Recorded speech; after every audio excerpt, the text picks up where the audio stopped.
ఎవరికైనా కొంచెం ఓపిక ఉండాలి. దేన్ని సాధించాలన్నా you have to have patience. That is the number one thing I learned. చాలా సహనం ఉండాలి.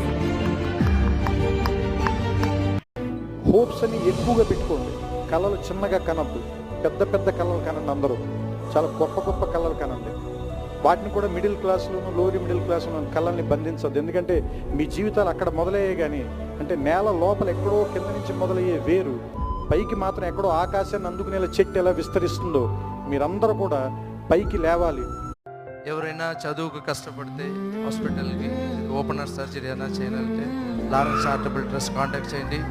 ఎనీ టైం ఒక పని మనిషిగా పని చేయటానికి ఆ దేవుడు పని మనిషిగా నేను ఉన్నాన్ని మర్చిపోవద్దు.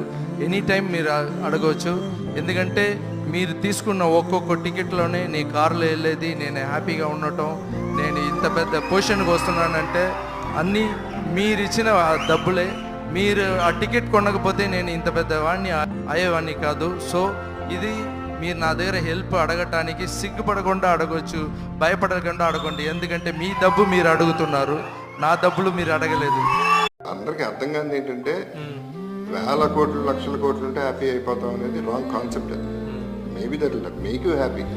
ఇప్పుడు కోవిడ్ టైంలో ఎవరిని కలిసినప్పుడు అన్నారు, నేను విజయవాడ కొనేయగలనండి, ఆంధ్ర కొనేయగలను, అది ఆక్సిజన్ కొనుక్కోలేక తెచ్చిపోయింది. ఎన్ని లక్షల కోట్లు ఉంటే ఏంటి ఉపయోగం? ఊపిరి అనేది అన్నిటికంటే మోస్ట్ వాల్యుబుల్.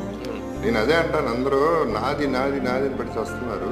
ఊపిరి కూడా నాది అని పీల్చి వదలకుండా పట్టుకుని కూర్చోండి, ఉక్కిరి బిక్కిరే చచ్చిపోతారు.